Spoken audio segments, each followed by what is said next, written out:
Hello दोस्तों, स्वागत है आपका अपने YouTube channel defence study railway पे। तो दोस्तों ये कि आज मैं आपको यहाँ पे यूपी ट्रिपल एससी पट के लिए आपको प्रैक्टिस सेट दूसरा कराऊंगा।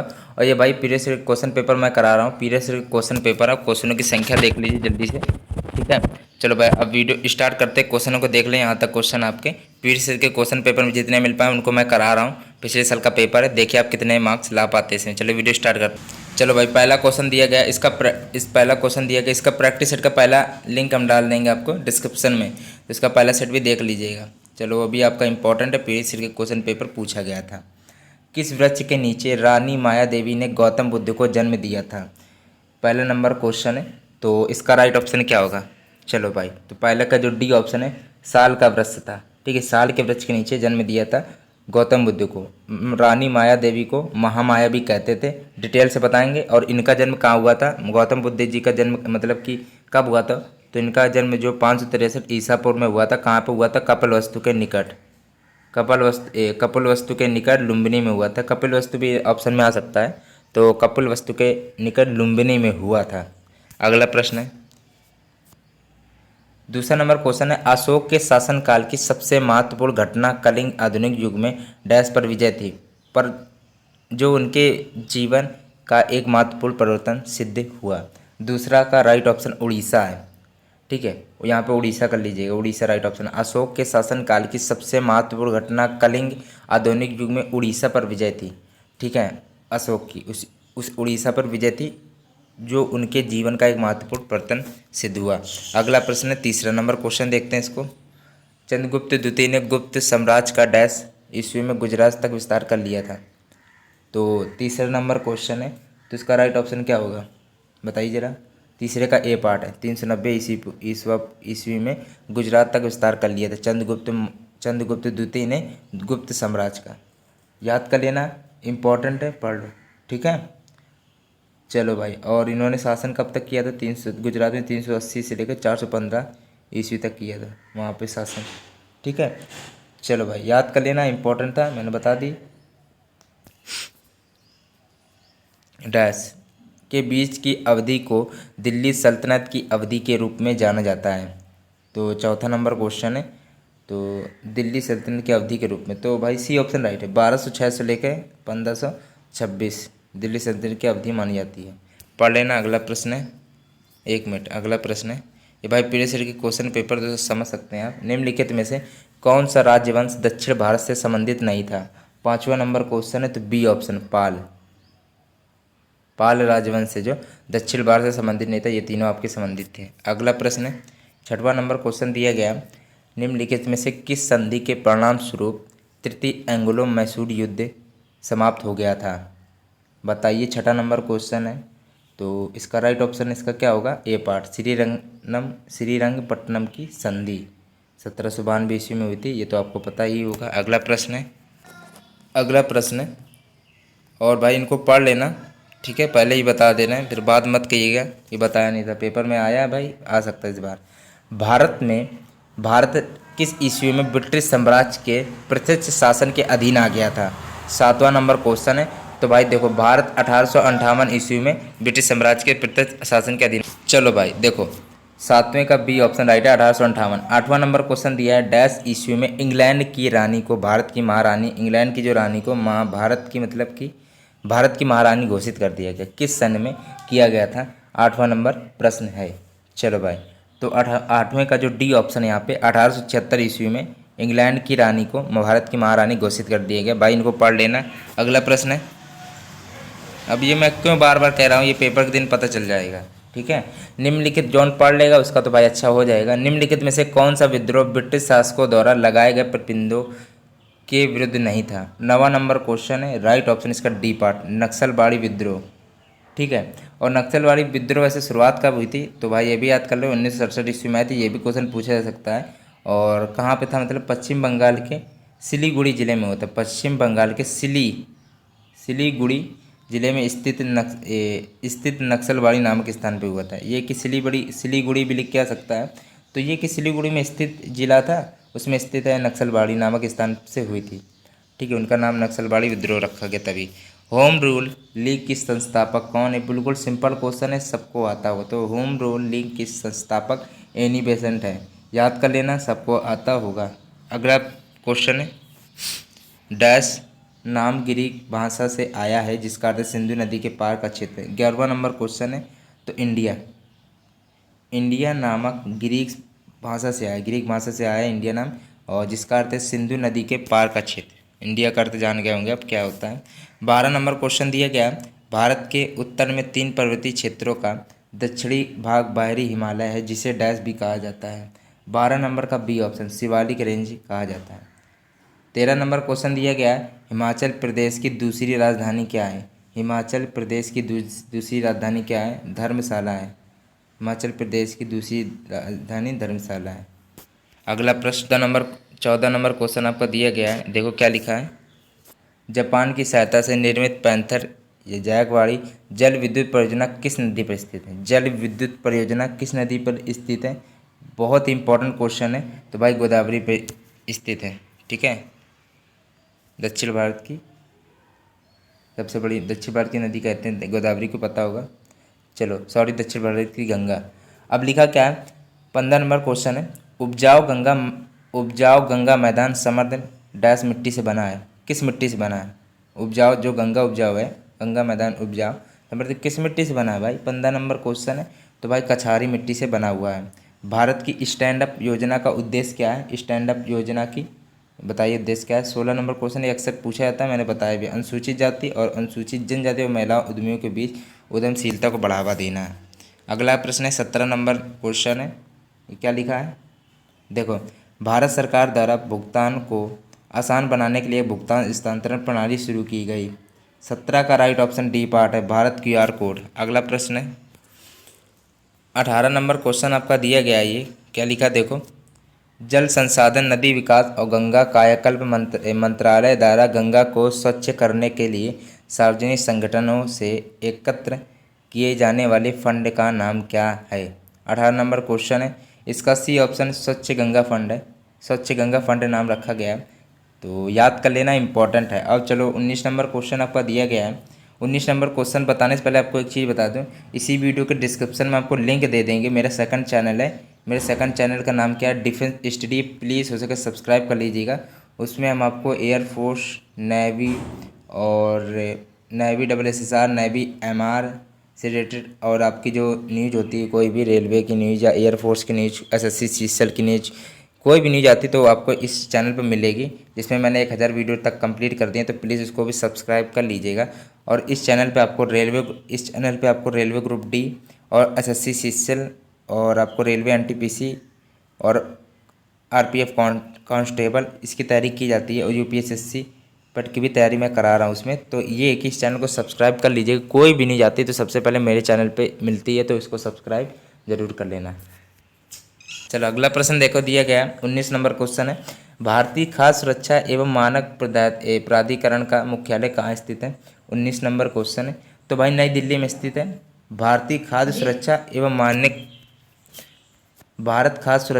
मानक प्राधिकरण का मुख्यालय कहाँ स्थित है? नई दिल्ली में स्थित है।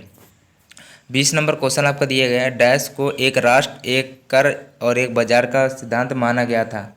20 नंबर क्वेश्चन है। तो भाई वस्तु एवं सेवा कर को एक राष्ट्र एक कर एक बाजार का सिद्धांत माना गया है।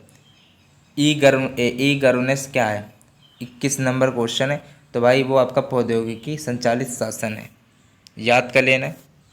किस देश को मुख्य रूप से कम्युनिस्ट माओवादी दलों द्वारा शासित किया गया था?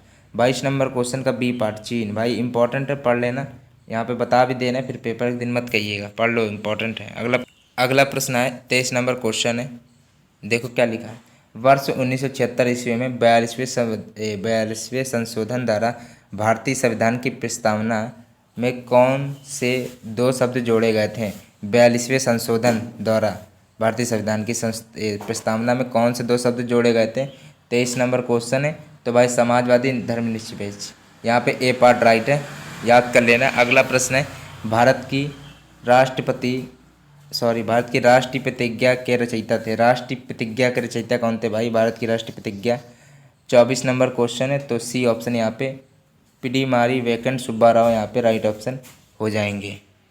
अगला प्रश्न है 25 नंबर क्वेश्चन, संविधान सभा ने किस दिन भारत के राष्ट्रीय ध्वज को अपनाया था? संविधान सभा ने भारत के राष्ट्रीय ध्वज को कब अपनाया था? 25 नंबर क्वेश्चन है। तो भाई देखो, अपनाने की बात है तो 22 जुलाई 1947 को अपनाया था, मतलब कि सी ऑप्शन यहाँ पे राइट ऑप्शन हो जाएगा। ठीक है, और पता होगा, चलो 3 रंग होते हैं, 24 तीलियाँ, सब पता होगा। लंबाई चौड़ाई का अनुपात कितना होता है बताइए? 3:2 होता है। लंबाई हमेशा बड़ी होती है तो 3, चौड़ाई छोटी थोड़ी वैसे तो 3 होते हैं, पहले ही बता दे रहे हैं। अगला क्वेश्चन है, वायु की गति मापने का यंत्र क्या है? वायु की गति मापने का यंत्र क्या है? एनीमोमीटर है। तो 1 मिनट, एनीमोमीटर से सी ऑप्शन यहाँ पे राइट ऑप्शन हो जाएगा। अगला प्रश्न है, चलो भाई अगला प्रश्न आपका दिया गया है 27 नंबर क्वेश्चन है, 20,000 हर्ट्ज से अधिक आवृत्ति की ध्वनि तरंगों को क्या कहते हैं? 27 नंबर क्वेश्चन है। तो भाई क्या कहते हैं? परासर्व तरंगे कहते हैं। 20,000 हर्ट्ज से अधिक, तो भाई परासर्व तरंगे कहते हैं। इन तरंगों को वैसे कुत्ते व बिल्ली सुन सकते हैं, ठीक है, वो हम लोगों को नहीं सुनाई देंगे, क्योंकि हम लोग भाई 20 हर्ट्ज से लेकर 20,000 हर्ट्ज तक ही सुन पाते हैं, और 20 हर्ट्ज से जो अधिक होती हैं आवृत्तियाँ वो कुत्ते और बिल्ली सुन लेते हैं। ठीक है, चलो भाई, वनस्पति तेल के हाइड्रोजनीकरण में प्रयुक्त उत्प्रेरक है 28 का सी पार्ट Ni, मतलब निकिल होता है। वनस्पति जो तेल होता है उसके हाइड्रोजनीकरण में प्रयुक्त उत्प्रेरक निकिल होता है। 29 नंबर क्वेश्चन दिया गया, विष्णु टेस्टिस द्वारा स्रावित नरलिंग हार्मोन है। 29 नंबर क्वेश्चन है, तो यहाँ पे टेस्टोस्टेरोन राइट। चलो भाई, तो 31 नंबर क्वेश्चन आपका दिया गया है, ये एक लिंगी पुष्प के लिए निम्नलिखित में से कौन सा एक उदाहरण है?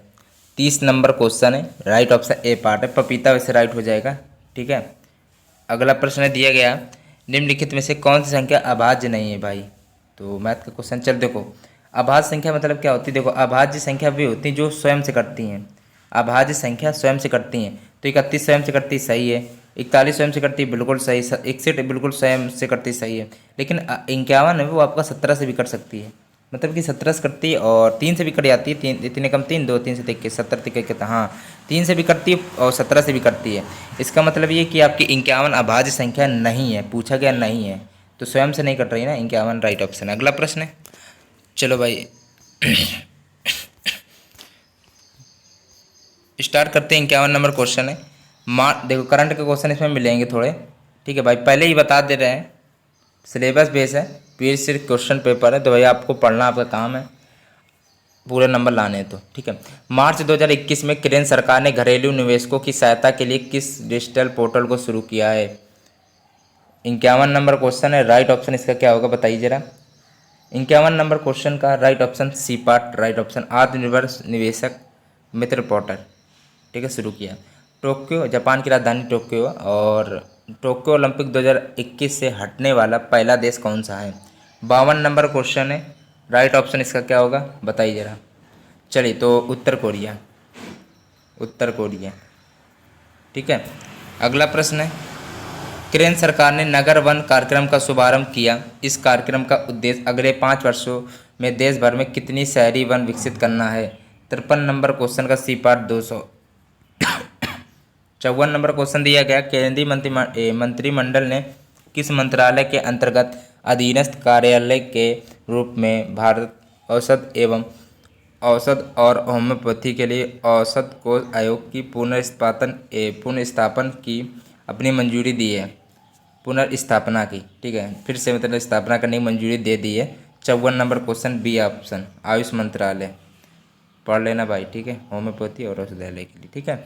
अगला प्रश्न है, चलो भाई अगला प्रश्न आपका दिया गया है, निम्नलिखित में से कौन सा भारतीय शहर यूनेस्को की विश्व धरोहर स्थलों की सूची में शामिल है?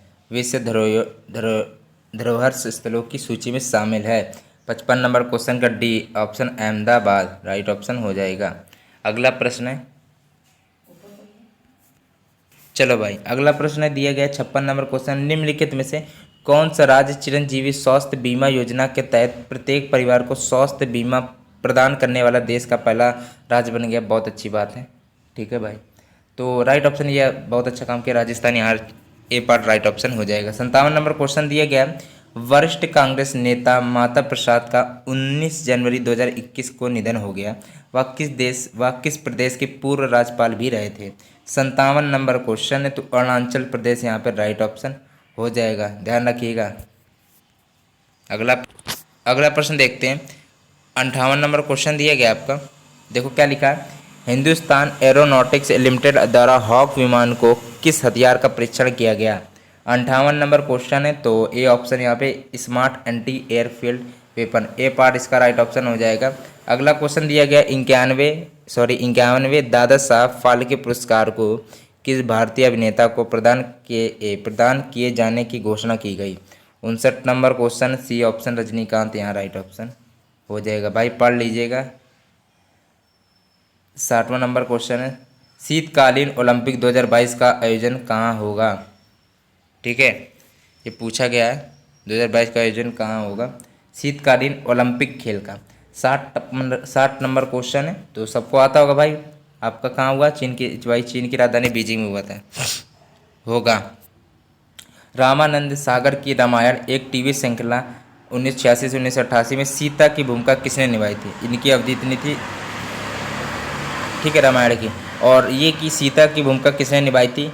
ये चारों ऑप्शन को पहले देखिए, अब बताइए राइट ऑप्शन इसका क्या होगा। 61 नंबर क्वेश्चन की बात है, तो भाई दीपिका चिखलिया राइट ऑप्शन। अगला प्रश्न, चलो भाई, अब ये कि डिस्क्रिप्शन पे लिंक है दे दिया मेरे सेकंड चैनल का, डिफेंस स्टडी चैनल को सब्सक्राइब जरूर करिएगा।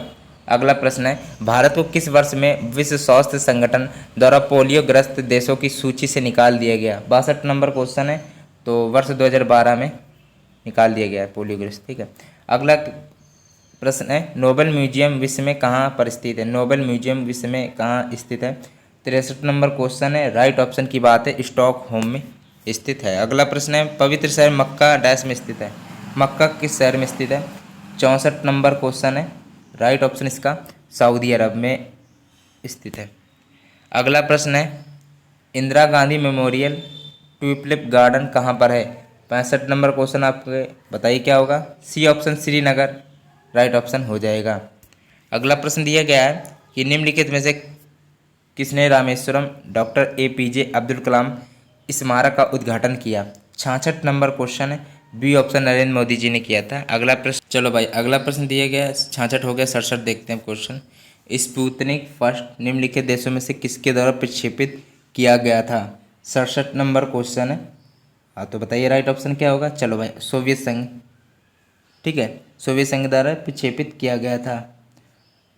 चलो भाई सोवियत संघ मतलब अब आपका वो रूस द्वारा, रूस भी कह सकते हो सोवियत संघ, ठीक है, ब्रैकेट में कह सकते हो। दूसरा, अब ये कि स्पुतनिक फर्स्ट का प्रक्षेपण कब हुआ था, ये कोई बता सकता है? भाई देख लो, ये पूछा जा सकता है इसलिए बता दे रहे, 4 अक्टूबर को 1957 को किया गया था स्पुतनिक फर्स्ट का प्रक्षेपण।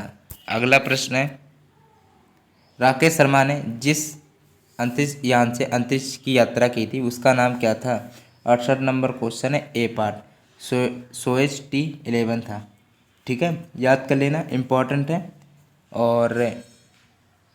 और इन्होंने ये भी कि कब इन्होंने उड़ान भरी थी सोएज T11 से, तो भाई 2 अप्रैल को भरी थी, ठीक है, और सन भी पूछा जा सकता है, 2 अप्रैल 1984 को इन्होंने उड़ान भरी थी अंतरिक्ष यान को, ठीक है। अगला प्रश्न है, विश्व स्वास्थ्य संगठन का मुख्यालय कहाँ पर स्थित है? 69 नंबर क्वेश्चन है, बी ऑप्शन स्विट्जरलैंड में स्थित है, ठीक है। अब ये कि जिनेवा भी लिख के आ सकता है क्योंकि जिनेवा के शहर में है स्विट्जरलैंड, तो जिनेवा भी ऑप्शन में आ सकता है, याद कर लेना। और ये कि विश्व स्वास्थ्य संगठन की स्थापना कब हुई थी WTO की? तो भाई बताइए जरा क्या होगा? 7 अप्रैल को हुई थी, ठीक है। अगर सन पूछता है तो 7 अप्रैल 1948 ईस्वी को हुई थी विश्व स्वास्थ्य संगठन की, ठीक है। 70 नंबर क्वेश्चन है, CV रमन के बारे में निम्नलिखित में से क्या असत्य है? ठीक है, तो भाई जो सत्य वो बता दे रहे हैं। इन्हें 1951 भारत रत्न बिल्कुल सही, 19 नोबेल पुरस्कार सही है।